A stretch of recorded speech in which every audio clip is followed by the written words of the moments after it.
Alors on va essayer de corriger les premiers exercices du TD.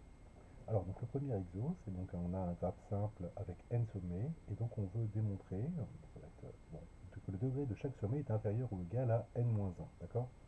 Alors hop, j'ai pris une feuille, voilà. Donc comment est-ce qu'on va faire? Bon bah, on va dire donc soit, alors on peut les appeler par exemple x1, x2, etc., xn, d'accord? Les sommets du graphe. Alors, je vais appeler graphe simple ici. On verra plus tard pourquoi est-ce que je le qualifie de simple, parce qu'après il y a des graphes orientés, des multigraphes, etc. Pour l'instant, on est dans le cas des graphes simples. Ok. Donc si par exemple vous avez x1 ici, ou xi ici, d'accord, au plus, le sommet xi peut être relié à, peut-être voisin, on va dire, des sommets. Alors, au plus, il peut être sommé avec qui? Bah, avec x1, avec x2, il peut être voisin, avec x3, etc., avec xi-1 ici, avec xi plus 1, puisqu'il ne peut pas être voisin de lui-même, hein, et puis après jusqu'à xn. Ok. Donc si jamais vous mettez toutes les arêtes possibles en partant de xi, donc vous avez x1, x2, xi-1, xi plus 1, et xn. D'accord? Ainsi, le degré du sommet xi et au plus, voilà, et ben au plus, bah, là il y a n-1, hein, d'accord? Vous voyez, de 1 à n, normalement il y a n, mais là comme il manque xi, ça vous fait n-1, ou plus n-1, d'accord? C'est-à-dire, il a au plus, il a mis au plus, n-1 sommet, voisin, d'accord? Et donc son degré, le degré de xi, il est forcément inférieur ou égal à n-1, dans notre cas ici. Alors, je reviens sur tac, le sujet, montrer que le nombre d'arêtes de G est inférieur à ceci. D'accord? Cn2. Alors, hop, donc je vais faire comme ça, hop, je monte la feuille. Alors, ok. Déjà, la combinatoire Cn2, donc, alors je l'appelle Cn2, en fait c'est 2 parmi n, le choix de 2 parmi n. Donc, si vous avez fait les maths avant, on l'appelait comme ça en français, et puis ça c'est la notation anglaise, Cn2. Donc c'est quoi? C'est n fois n-1 sur 2. Je vais donner les formules après, hein, c'est juste pour vous faire quelques rappels. Ça c'est quoi? C'est le choix de deux éléments parmi n.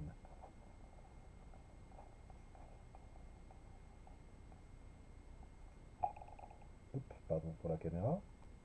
Alors typiquement vous avez dû le voir du style, vous avez une urne, d'accord? Bon alors j'appelle les éléments aussi x1, x2, oh, 1, 2, 3, etc. Ouais. 1, 2, 3, etc. jusqu'à n, d'accord? Et puis on va en choisir, donc voilà, on a des boules numérotées. Et puis on va en choisir donc deux parmi celles-ci. Ok. Donc combien il y a de possibilités de, de tirages, combien de tirages différents, d'accord? Donc en fait ça répond à la question nombre de tirages de deux boules dans une urne contenant n boules toutes différentes. Donc je vais mettre numéroté pour dire que les boules sont différentes, hein, d'accord? C'est pas il y a 8 bleus, il y a 3 rouges, d'accord? Non, toutes les sont différentes. Donc combien il y a de possibilités? Eh bien, pour la première boule, il y a n possibilités, puisque vous avez toutes les boules en même temps. Et puis pour la deuxième boule, bah, comme il en manque une maintenant, il n'y a que n-1 possibilité. Ok. Alors, on peut remarquer que le choix de deux boules parmi une, en fait, techniquement, je prends deux boules, quoi, d'accord?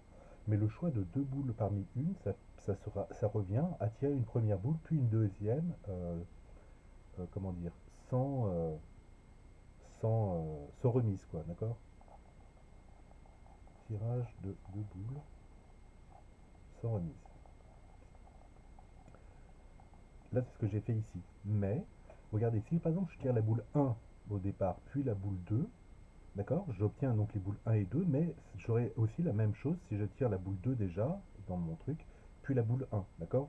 Donc comme ici il y a une symétrie quand je dis tirage de deux boules sans remise, d'accord? La première boule puis la deuxième boule, mais il y a donc une symétrie, vous voyez, tirage de la première, de la deuxième, ou de la deuxième puis de la première, ouais, d'accord?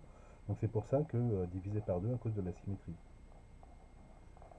Division par 2 à cause de la symétrie. Je réexplique ça peut-être, parce que autant que j'essaye de faire ça bien. Je tire deux boules. Imaginons que je tire, donc moi, hein, ma question initiale, c'est le tirage de deux boules dans une urne contenant n boules numérotées, d'accord? Donc j'en tire deux là-dedans. On va dire que c'est la boule x1 et x2, d'accord? Pour pas que ce soit 1 et 2, d'accord? Bon, voilà. Ok. Ça, je peux dire, bah en fait, c'est comme si je tire déjà la première boule, puis la deuxième boule, d'accord? Mais là-dessus, vous pouvez dire, mais attendez, je vais faire exactement la même chose si déjà je tire x2, puis après je tire x1, puisque globalement, c'est x1, x2, d'accord? Ben, pour faire le lien avec le cours, quand je tire deux boules dans une urne, d'accord, le résultat c'est ça, c'est x1, x2. Ok. Alors que quand je tire une première boule, un tirage de deux boules sans remise, je tire déjà une première boule, x1, x2 comme ça, puis une deuxième boule, enfin la première boule x1, la deuxième x2, ou la première x2, la deuxième x1, d'accord? C'est pour faire la différence entre ceci et non, non ordonné, pardon. Hein. Ça c'est une notion non ordonnée, alors qu'ici, c'est une notion ordonnée. Ok. Voilà, donc comme je dis, là je veux dénombrer, quand je dis il y a n possibilités, n moins une possibilité, d'accord? Il y a n possibilités ici, n moins une possibilité ici, ouais. Mais je compte deux fois, hein, d'accord? Je compte euh, le choix de x1, x2, ça me fait une première issue là-dedans. Mais si je prends x2, x1, ça me donne aussi la même issue ici, d'accord? Donc en fait, je l'ai deux fois, d'accord?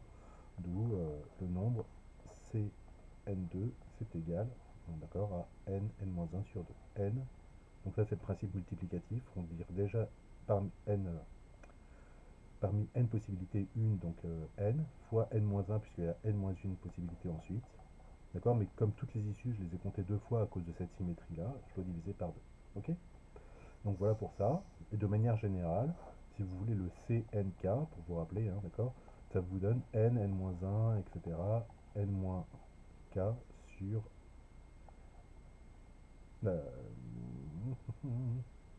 n-k plus 1, enfin, attends, ouais, voilà, sur k factoriel. Ok. CNK, je vais le faire plus simple, c'est n factoriel sur k factoriel, n-k factoriel. Et là, il y a plus 1, hein, d'accord. Je m'arrête à plus 1. Voilà, pour ceci. Ok pour le petit rappel.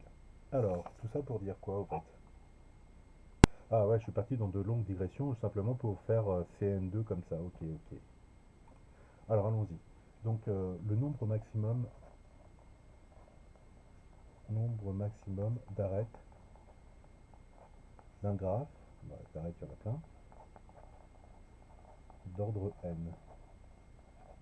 Bon, j'espère que c'est lisible. Ok. Donc qu'est-ce qu'on sait? Alors, par exemple, on peut utiliser le théorème que nous connaissons, d'accord? Par le théorème, qu'est-ce qu'on sait? On sait que la somme des degrés, des sommets, alors je le fais en français pour l'instant, c'est égal à deux fois le nombre d'arêtes.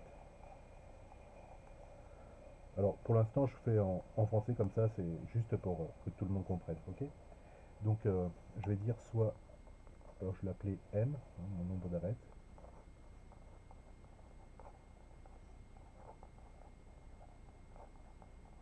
du graphe G.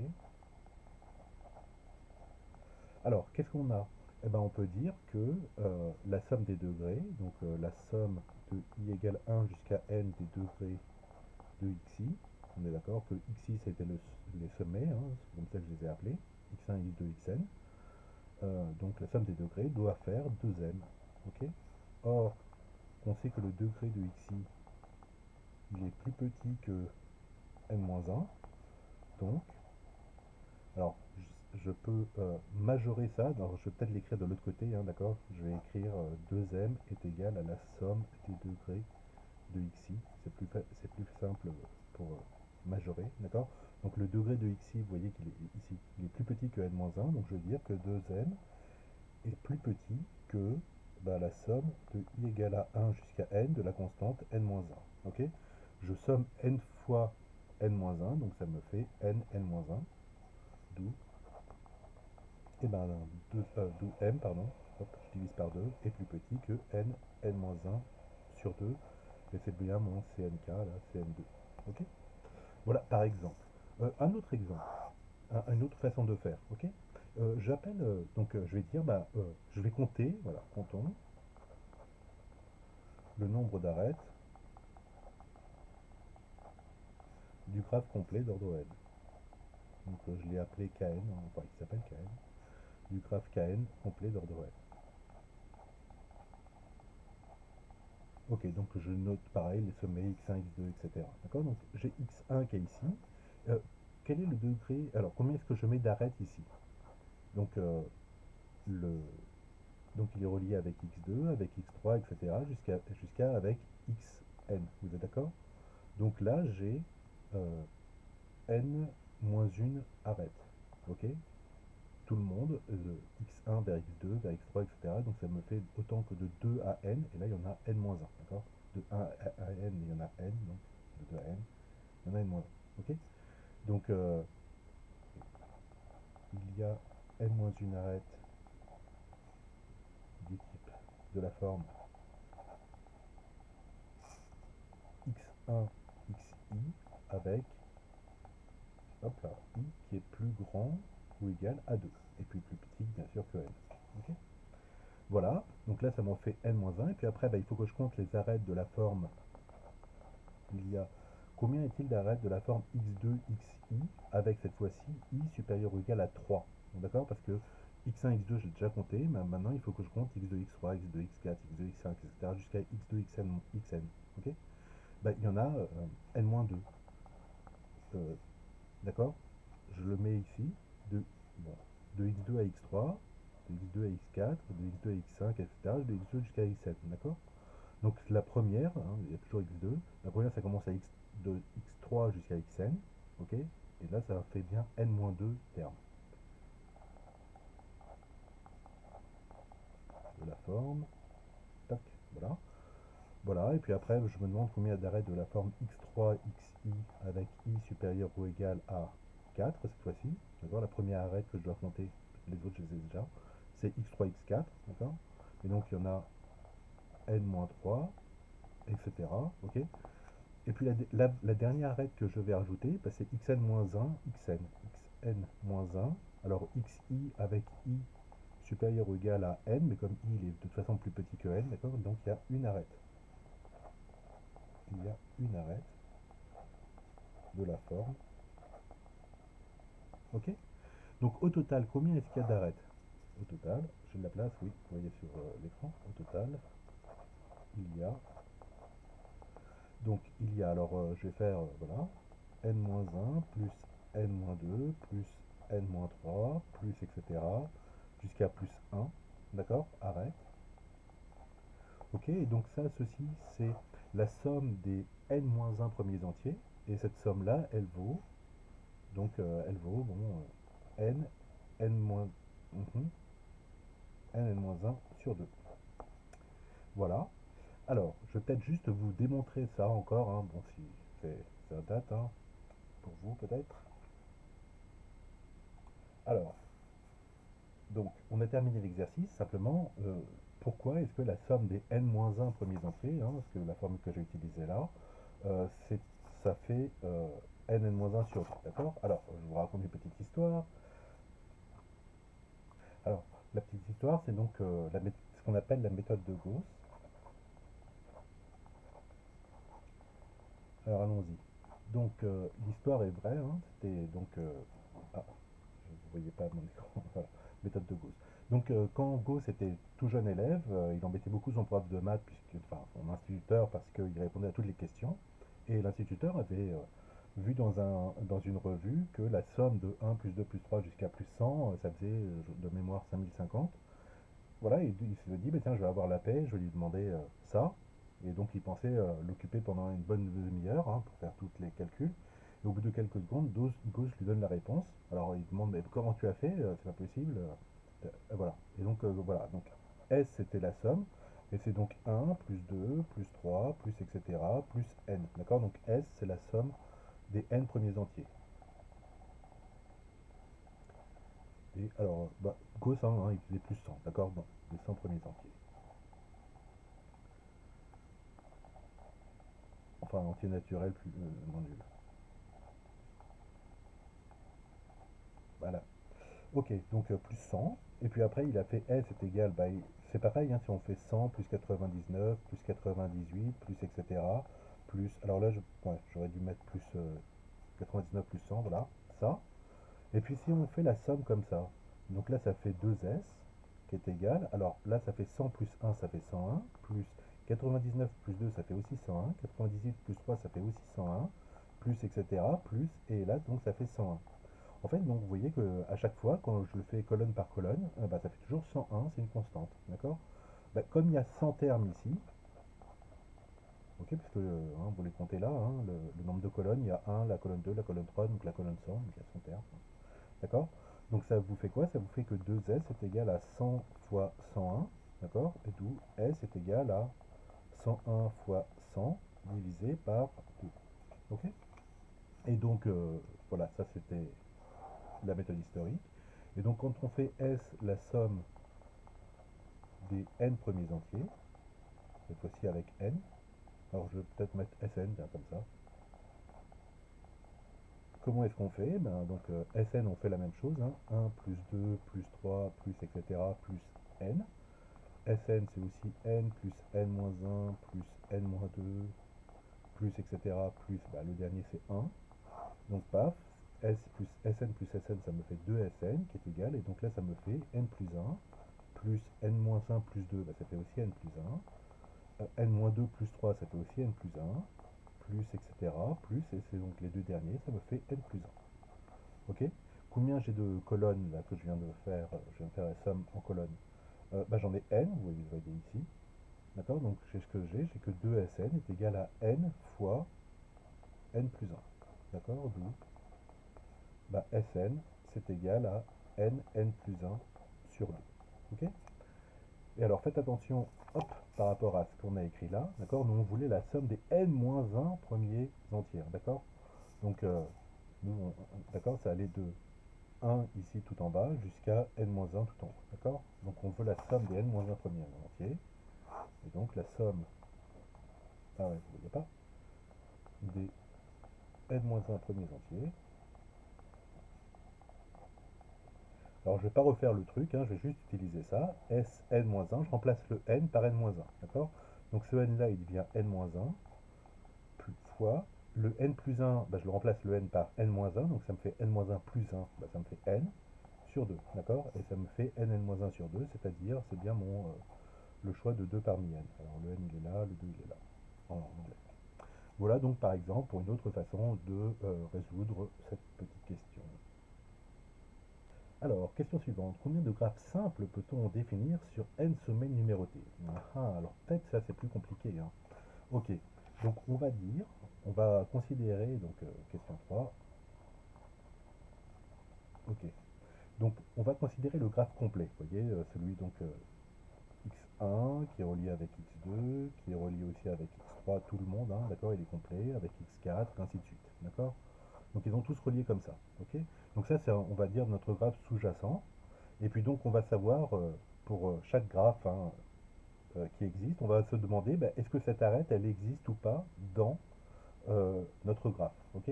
Donc soit j'ai un graphe, donc on se le donne lui, hein, d'ordre n.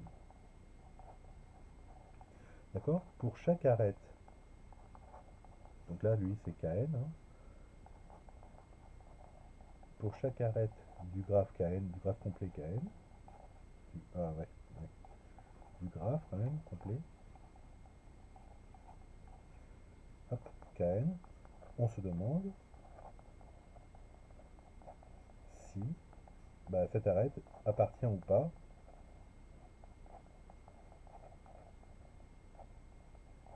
ou non à G. Ok? Alors, et voilà, et maintenant, bah, à chaque fois, vous êtes d'accord que pour chaque arête, celle-ci, elle peut appartenir ou pas A, Kn. Ok. Donc, il y a deux réponses possibles. Deux réponses possibles à chaque question, hein, oui ou non. Ok. Et comme ça, je le pose. Alors, combien de fois je me pose cette question? On se pose la question de est-ce que l'arête de Kn appartient ou non à G? Et ben on se la pose la question autant de fois, on se pose la question, bah tiens, je vais écrire ça, autant de fois qu'il y a d'arêtes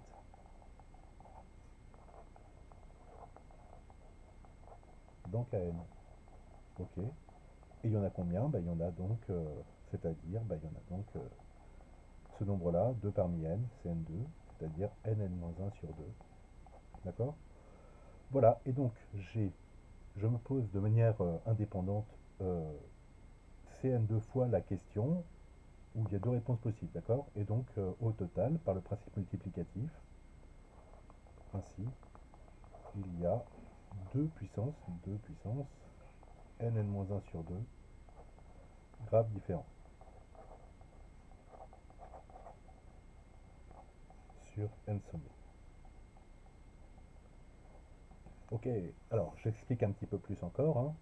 Pourquoi il y a ce nombre-là? Parce que la première question c'est est-ce que l'arête, alors je vais l'appeler arête A1, d'accord, appartient à G, d'accord? Et donc c'est oui ou c'est non. Donc il y a deux choix, d'accord? Il y a deux issues possibles à cet événement. Et puis après, c'est est-ce que l'arête A2 avait un oui ou non, d'accord? Donc deux choix possibles. Ok. Puis après, est-ce que l'arête A3 a un deux choix possibles? À chaque fois, je vais ok, à chaque fois, je vais multiplier ces trucs-là. Donc là, il y en avait aussi deux choix, hein, d'accord? Et puis ensuite, je m'arrête à l'arête, la dernière arête, c'est A indice n, n-1 sur 2. Ok? Deux choix possibles. D'accord? Et donc par le principe multiplicatif, puisque je fais ces choix-là l'un après l'autre et de manière indépendante, d'accord? Au total, il y a combien de choix? Au total, il y a 2 puissance n, n-1 sur 2 choix différents. Et donc ça me fait le nombre que j'annonçais, d'accord? Alors, je ne le fais pas seulement hein, pour les maths, parce que comme il y a de la complexité dans le programme MOCA, hein, dans RCP 105, ben justement, la complexité, on va devoir faire des petits raisonnements comme ça, c'est-à-dire compter le nombre de boucles, compter des choses comme ça. Donc je voudrais, pas, au travers de ça, vous faire quelques rappels sur qu'est-ce que sont les coefficients binomiaux, les CNK, comment est-ce qu'on peut dénombrer des choses. Donc là, c'est un raisonnement type par arbre, qu'est-ce, le principe multiplicatif, etc. etc. Ok. Peut-être vous n'êtes pas forcément convaincu, donc je vérifie, hein, d'accord? Enfin, je vérifie. Je vais faire un exemple, plus exactement. Ok. Exemple. Allez, avec n égale 2. Mort, combien y a-t-il? Donc ça veut dire qu'il y a deux sommets. Bah, soit il n'y a rien, soit il y a une arête. Vous êtes d'accord?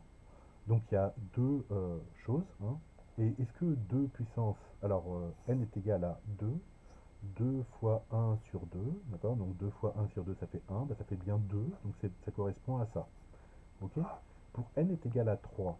Alors j'ai donc comme ça, je vais faire un petit triangle. Donc là c'est le graphe vide. Ok.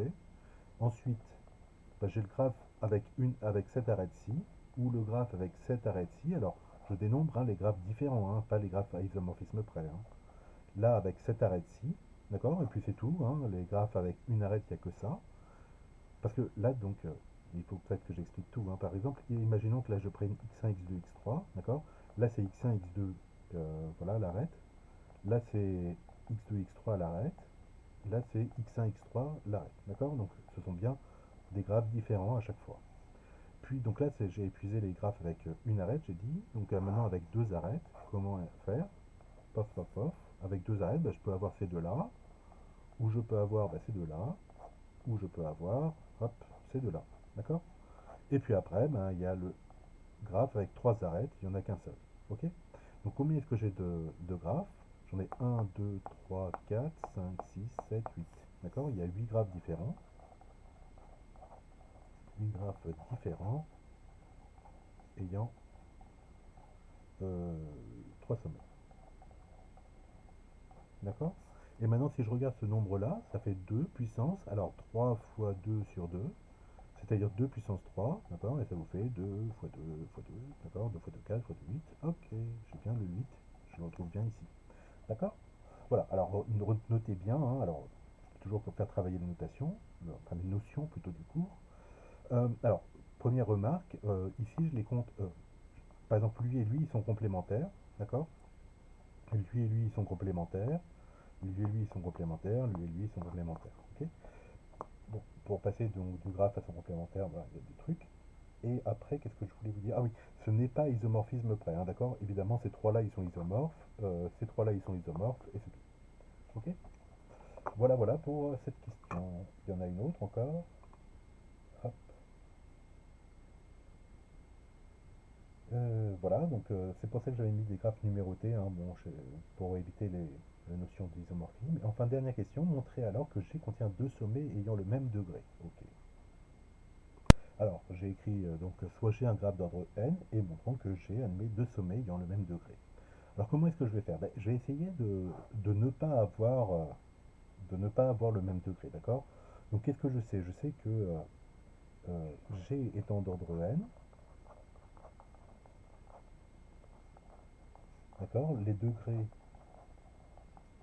des sommets de G sont des entiers naturels, hop, tous compris, entre ben, 0 et n-1. Vous êtes d'accord? Au pire, j'ai un sommet comme ça, isolé, d'accord? Comme E, ok? Et tous les trois, ils sont isolés, d'accord? Un 2 3 ici, où lui, il est isolé aussi par rapport aux deux autres, d'accord? Donc ça peut arriver d'avoir des sommets de degré 0, et puis un autre de degré n-1, d'accord? Donc il y a combien de possibilités? Il y a ainsi n possibilités. Ah, d'accord? Donc on va dire, bah, raisonnons pas l'absurde. Donc c'est possible hein, d'avoir n, enfin pour l'instant, c'est possible d'avoir les n sommets qui soient, euh, il y en a un de degré 0, un de degré 1, un de degré 2, etc. Et puis un de degré n-1. D'accord? Donc on va dire, raisonnons pas l'absurde. Donc qu'est-ce que c'est mon hypothèse d'absurde? C'est la négation de ce que je veux démontrer. Je veux démontrer que deux sommets ont forcément le même degré. Donc la négation, c'est tous les sommets ont des degrés différents. Raisonnons pas l'absurde et supposons que tous les sommets de G sont de degrés différents. Alors c'est plutôt ont un degré différent que sont, bon, mais bref. Ok, ça veut dire quoi? Ça veut dire que bah, comme le degré de chaque sommet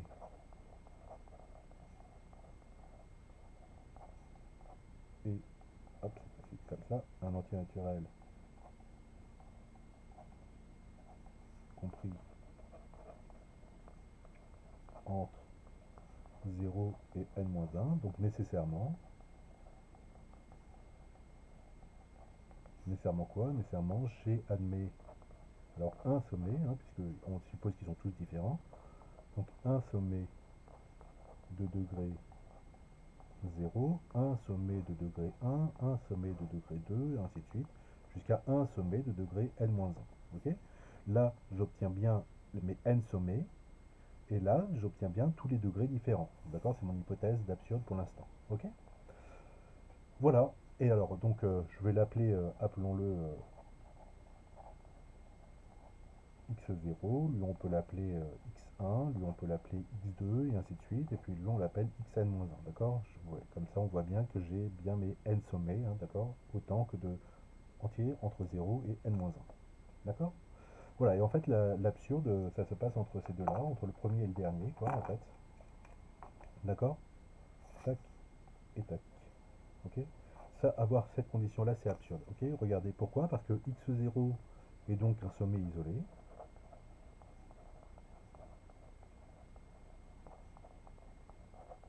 x n-1 est un sommet voisin